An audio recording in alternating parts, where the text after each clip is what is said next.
ونشهد أن سيدنا ومولانا محمدا عبده ورسوله. أما بعد، علماء کرام، ارباب سیاست اور قرب و جوار سے آندھرا پردیش کے آئے ہوئے لاکھوں فرزندان توحید، میں آپ حضرات کا بڑا ممنون و مشکور ہوں کہ آپ جمعیت علماء ہند کی آواز پر اپنے کاروبار اور اپنی مشغولیتوں کو چھوڑ کر دیوانہ وار اس اجتماع میں لاکھوں کی تعداد میں شرکت کے لیے تشریف لائے۔ جمعیت علماء ہند کوئی سیاسی جماعت نہیں ہے۔ اقتدار کی کرسی پر کون بیٹھتا ہے، کون جاتا ہے، کون الیکشن لڑتا ہے، کون الیکشن میں کامیاب ہوتا ہے، کون ناکام ہوتا ہے، جمعیت علماء ہند کو ملک کی آزادی کے بعد سے اس سے کوئی دلچسپی نہیں ہے۔ لیکن ہم ایک جماعت اور مذہبی جماعت ہیں۔ ہمیں ملک سے محبت ہے، ملک ہمارا ہے۔ ہمارے آباء و اجداد ہزاروں سال سے اس ملک میں رہتے چلے آئے ہیں۔ ہم ملک میں امن و امان، بھائی چارگی، محبت، ایک دوسرے کے ساتھ پیار و محبت کے ساتھ رہنے کو ترجیح دیتے ہیں، اور ہم یہ سمجھتے ہیں کہ جب تک ملک میں پیار و محبت رہے گا ملک چلے گا اور عزت و آبرو کے ساتھ چلے گا۔ اگر پیار و محبت کو آگ لگ گئی، ایک دوسرے کے دکھ اور سکھ میں شریک ہونا چھوٹ گیا، تو یہ ملک برباد ہو جائے گا، تہس نہس ہو جائے گا۔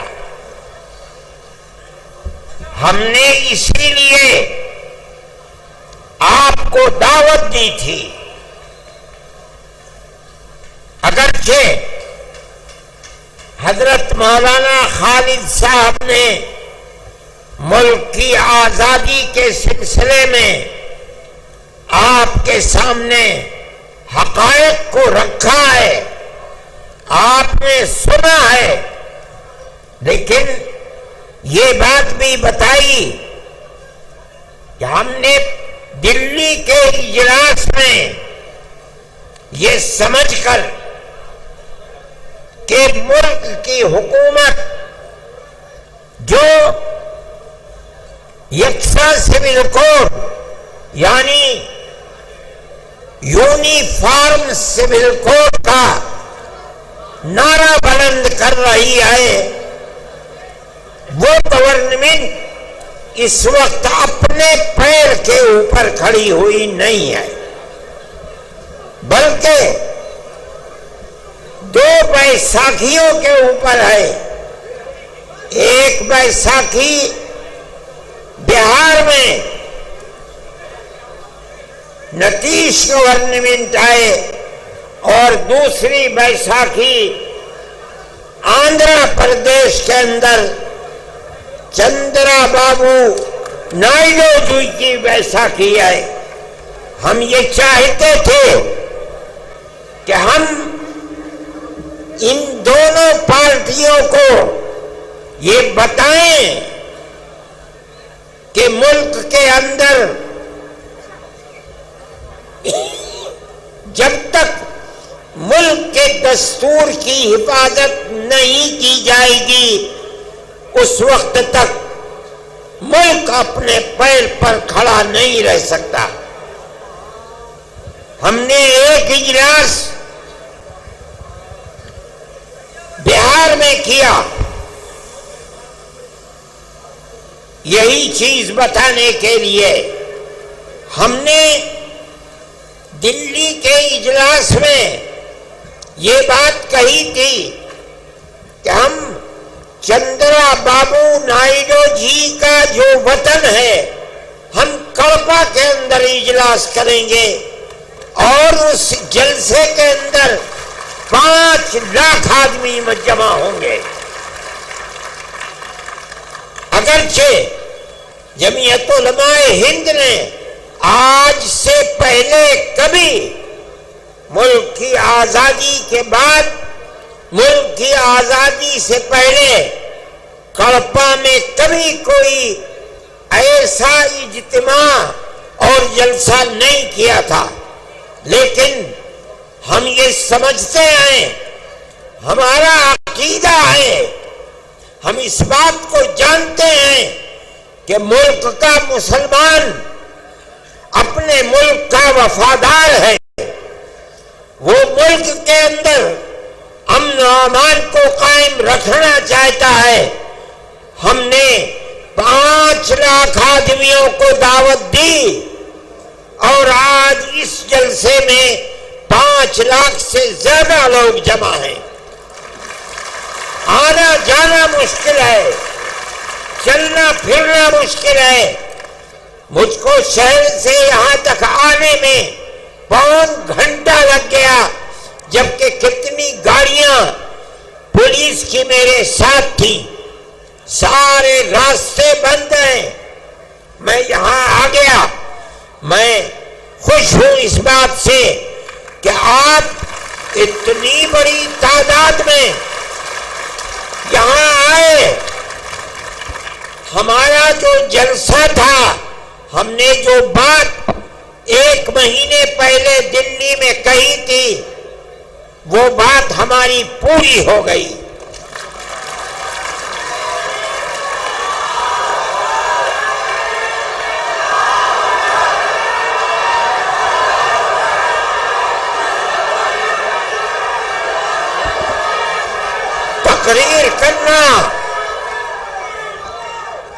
تقریر کرنا ہمارا مقصد نہیں تھا. ہمیں تو گورنمنٹ کو یہ دکھلانا تھا، چندرا جی کی گورنمنٹ کو، کہ آپ جس صوبے اور اسٹیٹ کے چیف منسٹر ہیں وہاں کا مسلمان چاہتا کیا ہے.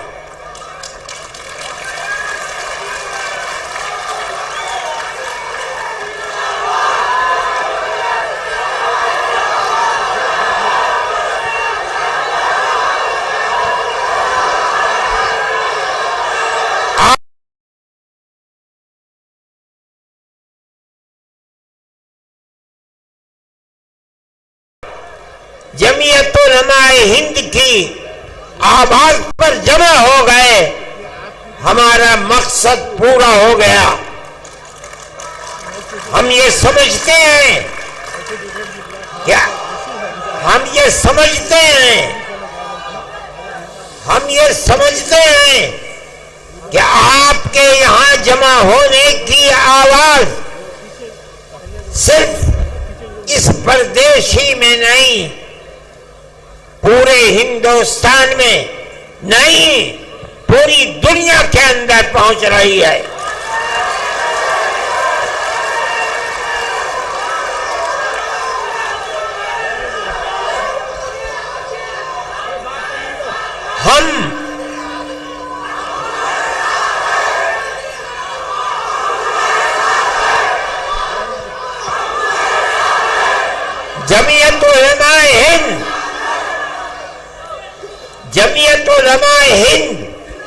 یقینی سمجھتی ہے کہ اللہ اگر چاہے گا تو یہ بل ریجیکٹ ہوگا، پاس نہیں ہوگا انشاءاللہ۔ آپ کی گورنمنٹ جن بیساکھیوں کے اوپر بی جے پی گورنمنٹ ٹکی ہوئی ہے، آپ کی گورنمنٹ اس آواز کے بعد جو آج آپ آواز دے رہے ہیں، یقیناً اس بل کی مخالفت کرے گی۔ ہم اس ملک کے رہنے والے ہیں، ہمارے اس ملک کے اندر کیرلا سے لے کر کشمیر تک اور منی پور سے لے کر بمبئی تک ہمارے لاکھوں اوقاف ہیں۔ آج سے نہیں، اس ملک میں مسلمان 1300 سال سے رہتا ہے۔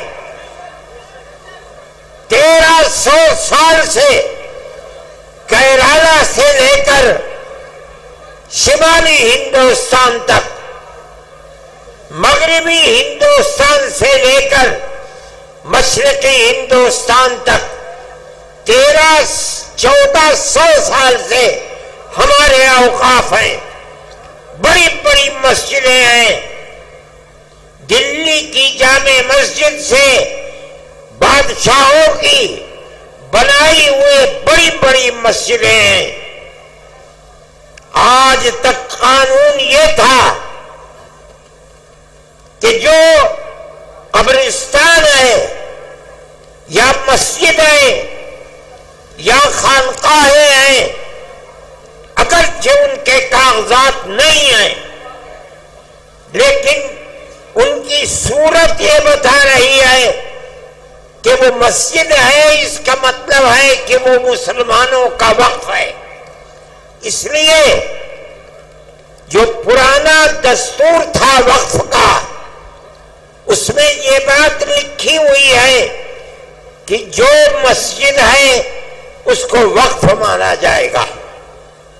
چنانچہ آج تک 1300 سال سے کاغذات میں اس کو وقف ہی بتایا جاتا ہے۔ یہ پرانا وقف ایکٹ تھا۔ ملک کی بدنصیبی ہے کہ آج جس ترمیمی بل کو لا کر ہمارے سر کے اوپر پہنایا جا رہا ہے، وہ یہ کہتا ہے کہ اگر وقف کے کاغذات نہیں ہیں تو اس کو وقف نہیں مانا جائے گا۔ ہم 1300 سال پہلے کے کاغذات کہاں سے لے آئے؟ 600 سال، 700 سال، 800 سال، 500 سال کے کاغذات کہاں ملیں گے؟ لیکن ہمارا یہ عقیدہ ہے، ہم مسلمان ہیں، مسجد خدا کا گھر وہی معتبر ہوگا جو وقف زمین کے اوپر ہے۔ جو زمین اللہ کی زمین ہے، کوئی اس زمین کا مالک نہیں ہے۔ کسی کی زمین کو چھین کر مسجد نہیں بنائی جا سکتی، اگر بنی ہے ہم اس کو مسجد نہیں سمجھتے۔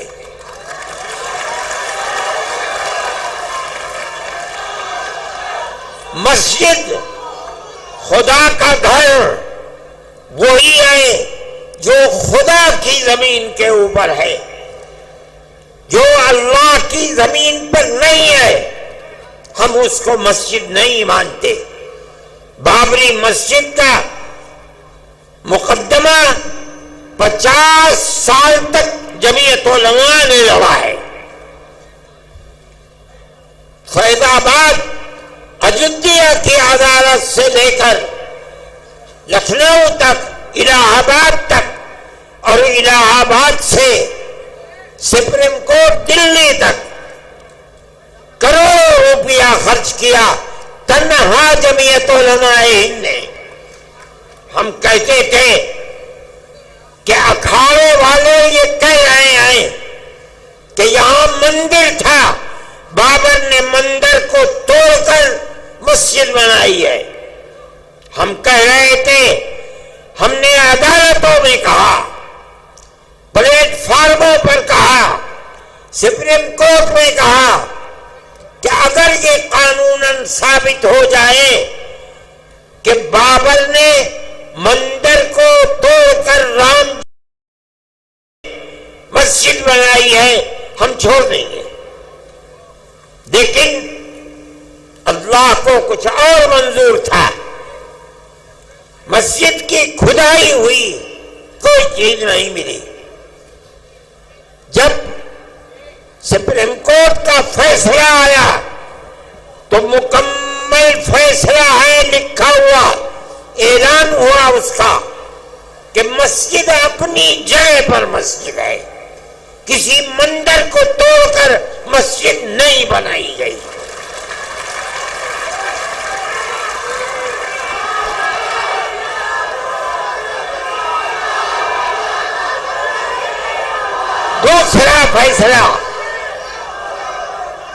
دوسرا فیصلہ یہ ہے سپریم کورٹ کا کہ جن لوگوں نے مسجد کو شہید کیا، مسجد کے اندر گھس کر بت رکھا ہے، وہ مجرم ہے. لیکن ہم یہ سمجھ رہے تھے کہ تیسرا فیصلہ اب یقیناً یہ آئے گا کہ مسجد مسجد ہے، مندر نہیں ہے، مسلمانوں کا حق ہے. لیکن تیسرا فیصلہ آیا کہ ہم مسجد اکھاڑے کو دیتے ہیں. ہم کچھ نہیں کر سکے، وہ ہماری سب سے بڑی عدالت ہے. لیکن ہمیں اس بات کی خوشی ہے کہ بابری مسجد مسجد تھی. ہندوستان کا سپریم کورٹ بتاتا ہے مسجد اپنی جگہ پر ہے.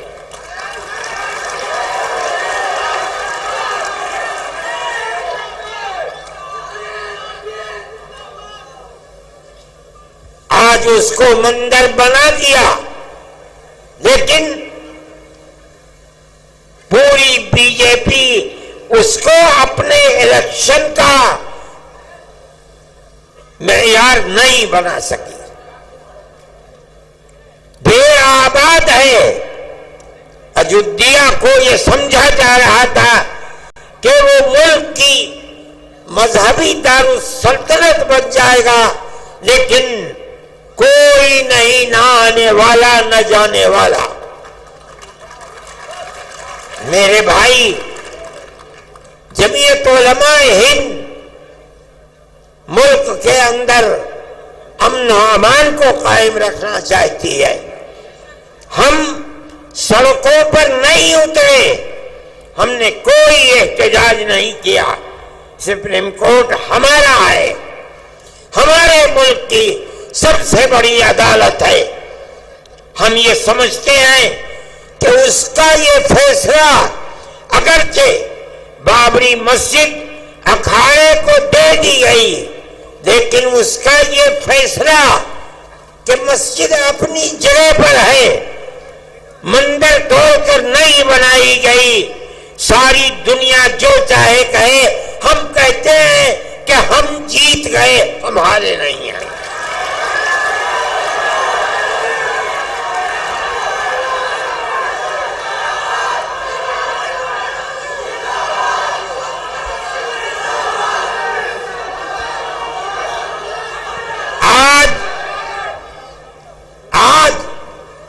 یہ مسئلہ وقف کا چلا دیا. ایک وقف کا قانون بنا ہوا ہے، ملک کی آزادی سے پہلے سے بنا ہوا ہے.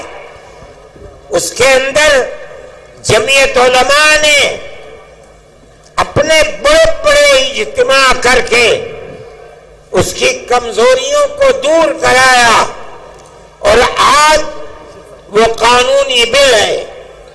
اس کے اندر یہ بات ہے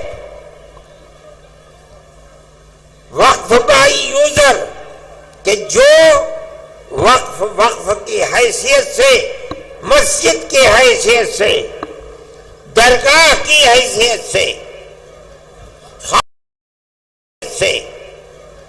خانقاہ کی حیثیت سے، قبرستان کی حیثیت سے 100، 200، 3، 4، 5، میں کہتا ہوں 1300 سال سے چلا آ رہا ہے.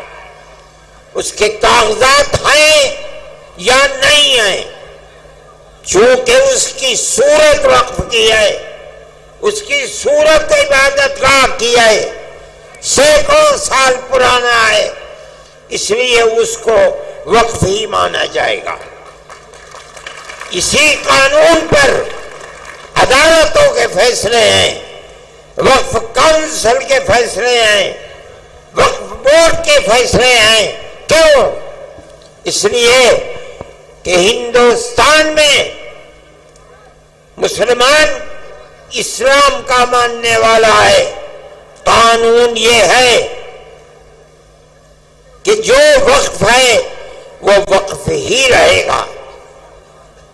جس کی صورت وقف کی ہے اگرچہ اس کے کاغذات نہ ہو، اس کو وقف ہی مانا جائے گا. آج تک اسی کے اوپر عمل ہو رہا ہے. آج یہ ترمیمی بل، میں جس کی صورت کو برا سمجھتا ہوں، وہ ترمیمی بل یہ آ رہا ہے کہ اگر کاغذات نہیں ہیں اس وقف کو وقف نہیں مانا جائے گا. اس کا مطلب ہے کہ گورنمنٹ اس کو کھا جائے گی.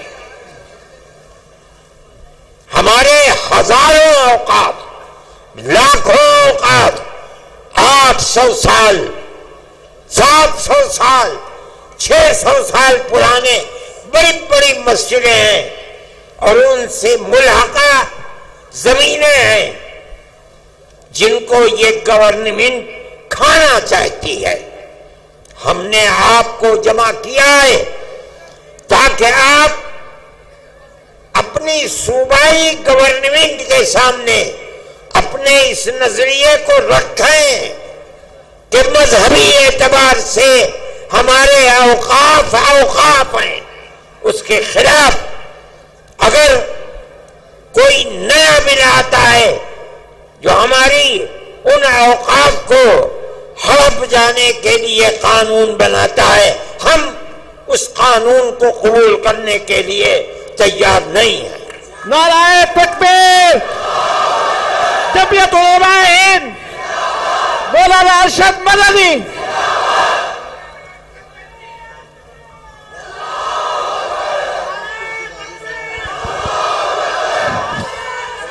اب میں آپ کو اس وقف نے، اس ترمیمی بل نے جس کی ہم مخالفت کر رہے ہیں، میں آپ کو بتاتا ہوں یہ موجودہ ترمیمی بل نہیں ہے. در حقیقت مسلمانوں کے اوقاف کو کھا لینے کے لیے بل لایا گیا ہے، ہڑپ کرنے کے لیے بل لایا گیا ہے، مسلمانوں کی جائیدادوں کو چھیننے کے لیے بل لایا گیا ہے. دیکھیے آج تک ہندوستان میں جہاں بھی وقف بورڈ ہے، اس وقف بورڈ کے جتنے ممبر ہوتے ہیں وہ ممبر گورنمنٹ کے بنائے ہوئے نہیں ہوتے، بلکہ ان ممبروں کا الیکشن ہوتا ہے. لیکن وہ سارے ممبر مسلمان ہوتے ہیں. کیوں؟ وقف مسلمانوں کا ہے. مسلمانوں کے اوقاف پر وقف بورڈ کے اندر کام ہوتا ہے. اس لیے 11 ممبر ہوتے ہیں عام طریقے پر. شرط ہے وہ 11 کے 11 الیکشن سے آتے ہیں اور سب کے سب مسلمان ہوتے ہیں۔ اب آپ دیکھیے اس بل کی نمبر 11 کا اے، پیج نمبر صفحہ نمبر 6، وہ یہ کہتے ہیں کہ بورڈ کے 11 ممبر جو گورنمنٹ جن کا انتخاب کرتی ہے، انتخاب نہیں ہوگا بلکہ گورنمنٹ کو خود منتخب کر کے بغیر الیکشن کے لا کر رکھے گی۔ ہم کیا جانتے ہیں کہ کن کو رکھتے ہو؟ پھر وہ کہتے ہیں کہ ان 11 میں سے صرف 4 ممبر مسلمان ہوں گے اور 7 ممبر غیر مسلم ہوں گے۔ وقف ہمارا ہے، ہمارے باپ دادا کا ہے، ہماری زمینیں ہیں۔ وہ جو 7 ممبر زیادہ ہیں اور وہ مسلمان نہیں ہیں، وہ کیا جانے کہ وقف کی حفاظت کس طرح ہوگی۔ اس کا مطلب ہے کہ گورنمنٹ صوبائی گورنمنٹ ہے، اس کو کھانا چاہتی ہیں۔ ہمارے وقف ہیں، ہمارے باپ دادا کے وقف ہیں جن کی تعداد 11 ہے، اس 11 میں سے صرف 4 مسلمان ہوں گے، باقی سب کرسچن،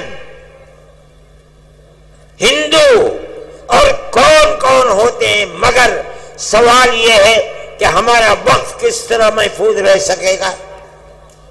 ہم نے چیئرمین کے سامنے یہ بات کہی، پورا بورڈ تھا 32-33 پارلیمنٹ کے ممبروں کا، ہم نے ان کے سامنے کہا کہ آج تک شرط ہے کہ سارے ممبر مسلمان ہوں گے، اس لیے کہ وقت مسلمانوں کا ہے، غیر مسلم کیسے آئیں گے؟ وہ کہتے ہیں نہیں، اس نئے وقف کو کہا جاتا ہے گورنمنٹ کی طرف سے کہ ہم اوقاف کی حفاظت کے لیے یہ ترمیمی بل لائے ہیں۔ ہم کہتے ہیں کہ تم اوقاف کی جڑ کھودنے کے لیے لا رہے ہو۔ ہم اسی لیے کہتے ہیں کہ مسلمان اس ترمیمی بل کی تائید نہیں کر سکتا۔ اسی لیے ہم نے چیئرمین کے سامنے کہا، پارلیمنٹ کے ممبروں کے سامنے کہا، ہم آپ کے سامنے کہہ رہے ہیں کہ آپ ان کی کمزوریوں کو سمجھیے۔ یہ کہہ رہے ہیں کہ ہم مسلمانوں کے اوقاف کی حفاظت کے لیے ترمیمی بل لائے ہیں۔ ہم کہتے ہیں جھوٹ بول رہے ہو، تم اوقاف کو مسلمانوں کی آگ لگانے کے لیے یہ بل لائے ہو۔ دوسری بات،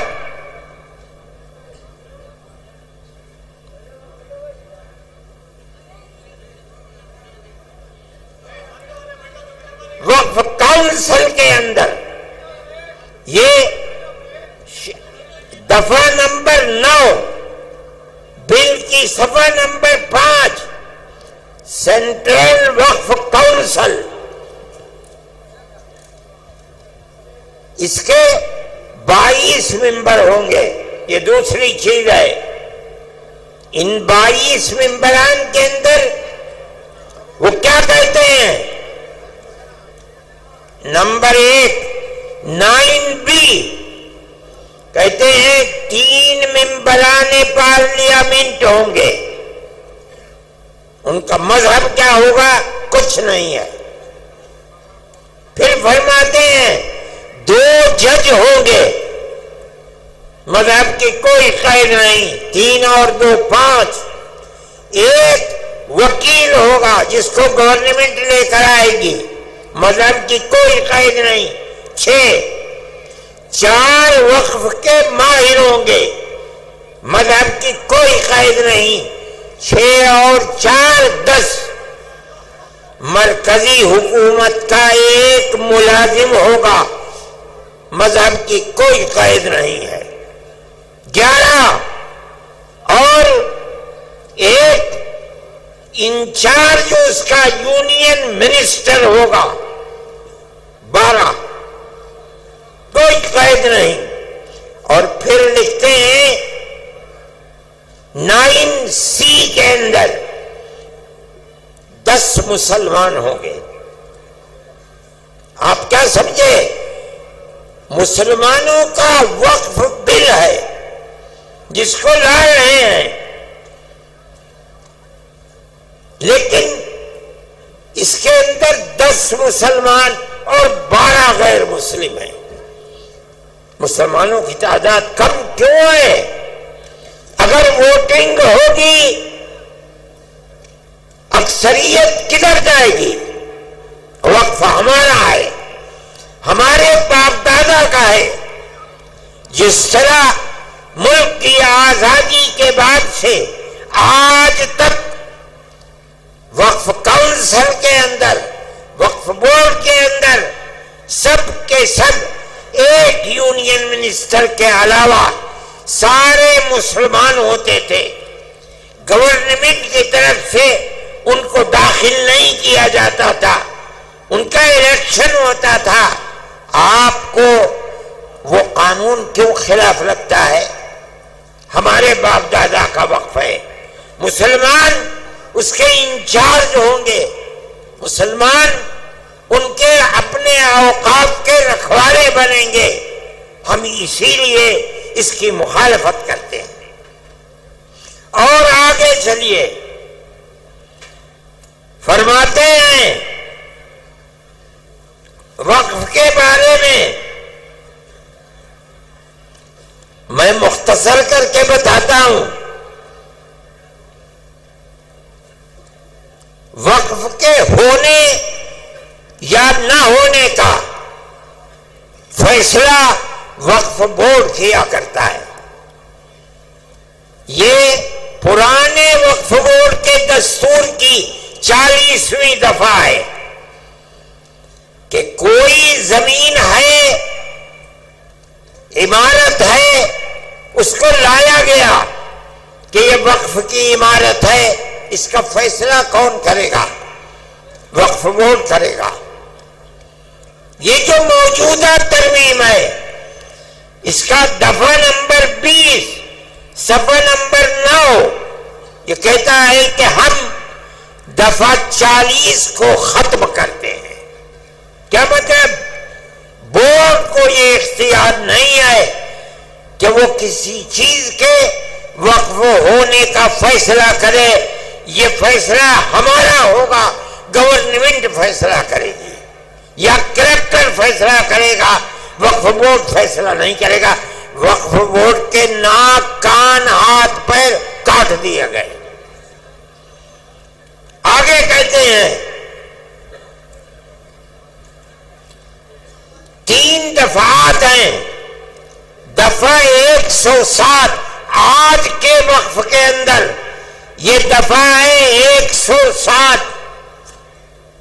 کیا ہے؟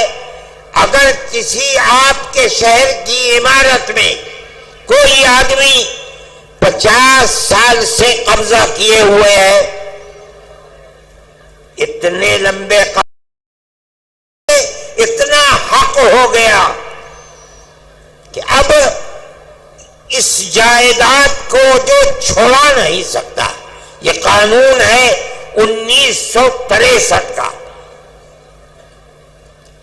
لیکن جو پرانا وقف بورڈ تھا اس کے اندر یہ بات تھی کہ اگر یہ جائیداد وقف جائیداد ہے تو وقف بورڈ اس کو چھوڑا سکتا ہے۔ میری اور آپ کی اگر اپنی جائیداد ہے اور آدمی 50 سال سے 60 سال سے اس میں رہ رہا ہے، ہم اس کو نہیں چھوڑا سکتے۔ لیکن اگر وہ جائیداد وقف جائیداد ہے اور اس جائیداد پر کسی نے قبضہ 50 سال سے 60 سال سے کر رکھا ہے، وقف بورڈ کو یہ اختیار حاصل ہے، کورٹ میں جائے اس کو چھوڑنا پڑے گا۔ کیوں؟ یہ وقف جائیداد ہے۔ آج یہ قانون کہتا ہے کہ ہم اس نئے قانون کے اندر دفعہ 107 کو ختم کرتے ہیں اور کہا جا رہا ہے کہ ہم یہ لا رہے ہیں اوقاف کی حفاظت کے لیے. ایسا جھوٹ بولا جا رہا ہے. یعنی اگر وقف مقبرے کے اوپر، مان لیجئے مسجد کے اوپر، پنجاب میں مسجدوں کے اندر لوگ رہتے ہیں، مسلمان چلے گئے، اس قانون کے اعتبار سے اگر وقف بورڈ جائے اور جا کر یہ کہے کہ اس مسجد کو خالی کرو، پرانا وقف قانون کہتا ہے خالی کرنا پڑے گا، لیکن یہ کہتا ہے کوئی ضرورت نہیں ہے، اس نے ہمارے وقف کو کھا لیا. اور آگے چلیے، دفعہ 108 میں کوئی پاکستان چلا گیا، اس کی جائیداد فوراً کسٹوڈین نے اپنے قبضے میں کر لی. آپ لوگ بھی جانتے ہوں گے، جو لوگ گئے ہیں ان کی جائیدادیں کسٹوڈین میں چلی گئی. لیکن اگر وہ وقف کر کے گیا ہے تو وہ وقف کسٹوڈین میں نہیں جائے گا. قانون آج تک یہی ہے. اب آپ سنیے، یہ ترمیمی بل کہتا ہے کہ ہم دفعہ 108 کی پرانی وقف بورڈ کو ختم کر دیں گے. کیا مطلب ہے؟ ساری ان کی دی ہوئی مسجدیں، جائیدادیں، اگر آج تک ان کے اوپر کسٹوڈین کا قبضہ نہیں ہے، اس ترمیمی بل کے آنے کے بعد سب کسٹوڈین قبضہ کر لے گی، چاہے وہ مسجد ہو چاہے قبرستان ہو. میرے بھائی، میں یہ آپ کو اس لیے بتا رہا ہوں کہ اگر آپ کے صوبے سے اس کی تائید ہوتی ہے تو اس کا مطلب یہ ہے کہ وہ زمینیں، وہ مقبرے، وہ درگاہیں جو آج تک وقف کے اندر داخل تھیں، اب وہ وقف سے نکل جائیں گی. ہم اسی بنیاد پر کہتے ہیں آپ حضرات کی یہ آواز جو آج اس میدان سے ابھر رہی ہے، انہی بنیادوں کے اوپر ہم کہتے ہیں کہ وہ آواز اس وقف کے ترمیمی بل 2024 کے خلاف یہ آواز اٹھنی چاہیے. جمعیت علماء ہند، میں نے آپ سے کہا تھا کہ ایک مذہبی جماعت ہے، ہمارا سیاست سے کوئی تعلق نہیں ہے. ہم آپ کی گورنمنٹ سے، صوبائی گورنمنٹ سے یہ کہتے ہیں کہ مسلمان، پورے ملک کا مسلمان یہ سمجھتا ہے کہ یہ وقف ترمیمی بل مسلمانوں کے اوقاف کو برباد کرنے کے لیے، ہڑپ کرنے کے لیے، جو چند مثالیں میں نے آپ کو بتائی ہیں، یہ تو 3 صفحے ہیں ہمارے. آپ اس کے خلاف اپنی رائے کو متحد کریں. میں یہ سمجھتا ہوں کہ آپ کے اس جم غفیر کے جمع ہو جانے کے نتیجے میں یقیناً یہ آواز ارباب اقتدار کے کانوں تک پہنچے گی انشاءاللہ. اور یہ بات ہوگی کہ بی جے پی گورنمنٹ کے اس مسلمانوں کی جائیداد کو آگ لگانے اور کھانے والے بل کی مخالفت کی جائے گی. جمعیت علماء ہند آج کے وہ حالات جو اس دنیا کے اندر ہیں یا ملک کے اندر ہیں، ان کو بڑے گہرے طریقے پر دیکھتی ہے. ملک کے اندر جو بات چیت چل رہی ہے فرقہ پرستی کی، چاہے وہ مکانوں کے اوپر بلڈوزر چلنے کی بات ہو، یا آسام کے اندر مسلمانوں کو ملک کے اندر رہنے کے حق سے محروم کرنے کی ہو، یا مسلمانوں کے مدرسوں کو بے بال و پر کرنے کی ہو، جمعیت علماء ہند ان تمام چیزوں کی مخالفت کرتی ہے۔ اسی طرح ہم فلسطین کے مسئلے کو، اگرچہ ہمارے ملک کے پرائم منسٹر نے پہلے دن یہ بات کہی تھی کہ فلسطین کے لوگ دہشت گرد ہیں، میں نے اس وقت یہ بات اخبارات میں دی تھی اور میڈیا کے اندر دی تھی کہ مجھے افسوس ہے کہ ارباب اقتدار یہ نہیں جانتے کہ مسئلہ کیا ہے۔ مسئلہ تو صرف اتنا ہے کہ اسرائیل کو یورپ اور امریکہ نے خلافت اسلامیہ ترکیہ کو توڑ کر اسرائیل کو جنم دیا، بیت المقدس اس میں نہیں تھا۔ اس کے بعد امریکہ یورپ نے مل کر اسرائیل میں اپنی فوجیں بھیج کر فلسطین کے اوپر قبضہ کیا، بیت المقدس پر قبضہ کیا، ہزاروں آدمی مارے گئے، بیت المقدس پر قبضہ کیا، فلسطین کو اپنا غلام بنا لیا۔ اس کے بعد پھر شام کے اوپر حملہ کیا اور گولان کی پہاڑیوں پر قبضہ کر کے یہودیوں کی بستیاں بسا دیں۔ اگر یہ کہتے ہو کہ فلسطینی دہشت گرد ہیں، آزادی کی لڑائی نہیں ہے، تو ماننا پڑے گا کہ جواہر لال نہرو جنہوں نے یہاں آزادی کی لڑائی لڑی ہے وہ بھی دہشت گرد تھے۔ نعرہ تکبیر! ماننا پڑے گا گاندھی جی دہشت گرد تھے، ابوالکلام آزاد دہشت گرد تھے۔ اس کا مطلب ہے کہ تم کچھ نہیں جانتے۔ ان کا موقف بدلا، اب وہ یہ کہتے ہیں کہ ہم فلسطینیوں کے ساتھ ہیں۔ ہم یہ سمجھتے ہیں کہ جو کچھ اسرائیل کر رہا ہے وہ تنہا اسرائیل نہیں ہے، پورے امریکہ کی طاقت، امریکہ کے اسلحے، امریکہ کے بمبار طیارے، سب کچھ اسرائیل کے ساتھ ہیں، اور مسلمان بچوں کو، عورتوں کو، بوڑھوں کو، جوانوں کو مارا جا رہا ہے، اور ان کو بھوک کی تپش کے اندر ان کی جان نکالی جا رہی ہے۔ ہم اس کے مخالف ہیں۔ ہم یہ سمجھتے ہیں کہ جو دنیا کے اندر ہو رہا ہے دنیا مخالفت کر رہی ہے، وہ اسرائیل کو ظالم سمجھتی ہے، لیکن اس کے باوجود بھی اسرائیل کا معاملہ تھمنے کو نہیں آ رہا ہے۔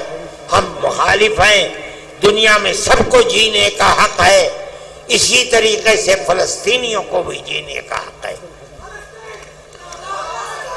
دوسری بات، ہم یہ بات کہتے ہیں کہ ملک کا دستور جمعیت علماء کے لوگوں کا بنایا ہوا دستور ہے۔ مولانا ابوالکلام آزاد، مفتی کفایت اللہ، مولانا حسین احمد مدنی، مولانا حسرت موہانی، یہ وہ لوگ ہیں جو ہندوستان کے دستور کو بنانے کے اندر شریک ہیں۔ اس لیے کہ جیسے جیسے ملک کی آزادی قریب آتی تھی، جمعیت علماء بار بار کہتی چلتی تھی ہم سے وعدہ کرو کہ ملک جب آزاد ہوگا تو ملک کا دستور سیکولر دستور ہوگا۔ گاندھی جی، موتی لال نہرو، جواہر لال نہرو، گووند بلبھ پنت، لوگ وعدہ کرتے چلتے تھے، پوری کانگریس، کہ ملک کا دستور سیکولر دستور ہوگا۔ وہ دستور کی دفعات جن کے اندر مذہب کو زندہ رکھنے اور زندگی کے ساتھ ضمانت دی گئی ہے، مولانا ابوالکلام آزاد، حسرت موہانی، مفتی کفایت اللہ کی بنائی ہوئی دفعات ہیں. آج ان دفعات کو یہ کہا جا رہا ہے کہ یہ دفعات بڑھائی ہوئی دفعات ہیں. کسی کو کچھ پتہ نہیں ہے. آج جو لوگ اقتدار پر ہیں انہیں پتہ نہیں کہ ملک کی آزادی میں قربانی کنہوں نے دی ہے, ملک کا دستور کیا کہہ رہا ہے, انہیں کسی چیز کا پتہ نہیں. مجھے حیرت ہوئی جس دن پٹنے میں ہمارا جلسہ تھا, مجھے لوگوں نے پرائم منسٹر کا ویڈیو سنایا جس میں پرائم منسٹر یہ کہہ رہے تھے کہ ہندوستان کے دستور کے اندر کہیں وقف کا ذکر نہیں ہے. میں نے اپنے سر کو پیٹا. ملک کا وزیر اعظم یہ کہتا ہے, اس کا مطلب یہ ہے, میں نے کہا کل کو تم کہنے لگو گے کہ ملک کے دستور کے اندر حج کا کوئی ذکر نہیں ہے, پرسوں وہ کہو گے کہ ملک کے دستور میں نماز کا کوئی ذکر نہیں ہے, اگلے دن کہو گے کہ ملک کے دستور میں روزے کا کوئی ذکر نہیں, مسجد کا کوئی ذکر نہیں. ارے اللہ کے بندے, اسلام اور مذہب کی ضمانت ملک کے دستور میں دی گئی ہے. یہ ہمارا مذہب ہے.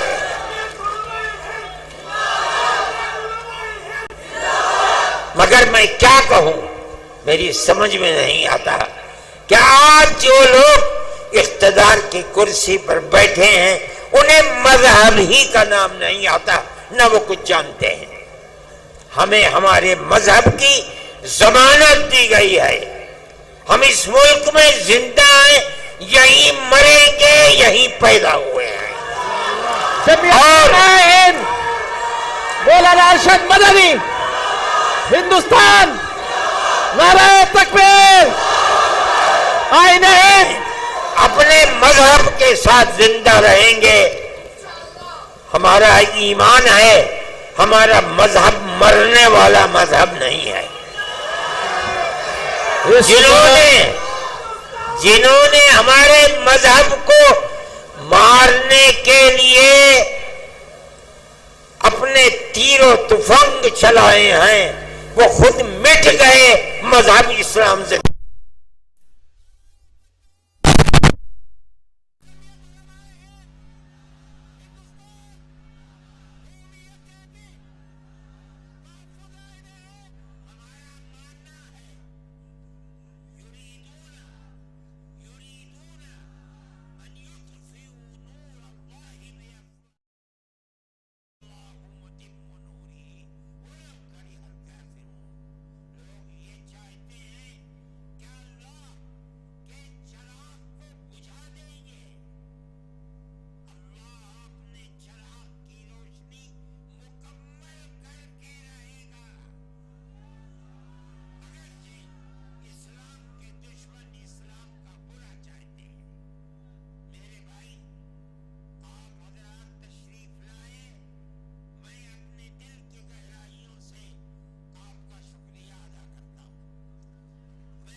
اپنی طرف سے طاقت پیدا کر دی. یہ اللہ کا احسان ہے. اللہ چاہے گا تو وہ ہمارے خاص طور پر اس مذہبی معاملے میں ہماری مدد کرے گا. بلکہ گورنمنٹ اور ملک کی فرقہ پرست ذہنیت مذہب اسلام کو بدلنا چاہتی ہے، ختم کرنا چاہتی ہے، یکساں سول کوڈ کو لانا چاہتی ہے. وہ لوگ انشاءاللہ ناکام و نامراد ہوں گے اور مذہب اسلام انشاءاللہ زندہ رہے گا.